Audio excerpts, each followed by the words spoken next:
கட்டி காசு தர நீங்கள் மாமா கிட்ட வாங்கி சொன்னீங்களா? மாமா கிட்ட வாங்கி அது விட்டு என் உங்கள்கிட்ட கேட்டீங்களா? நான் கொடுத்தாங்க மாமா கொடுத்தாங்க. அதெல்லாம் நீ தனியாக நீ தரணும் எனக்கு. ஏய் நான் கொடுத்தாலும் ஒன்று தான் மாமா கொடுத்தாலும் ஒன்று தான். ஏங்க எப்போ பார்த்தாலும் ஃப்ரெண்டு கூடயே சினிமாவுக்கு போகிறீங்க, என்ன எப்போ தாங்க கூட்டிட்டு போவீங்க? கூட்டின்னு போக நினைப்பேன், கூட்டின்னு போகணுன்னு தான் நினைப்பேன், கூட்டின்னு போகணும் அப்படின்னு தான் நினைப்பேன். அப்போ எப்போ தான் கூட்டிட்டு போவீங்க?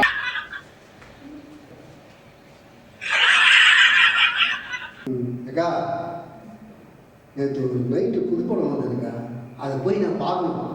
காசு தான் பண்ணுவேன். அது என்ன படம்? என்ன படம் எனக்கு தெரியல, நான் போய் பார்த்தாருன்னா தெரியும். சரி இருக்கட்டும், முதல்ல நான் போய் பார்த்துட்டு வந்து அதுக்கப்புறம் காசு தரேன். எது நீ பார்த்துட்டு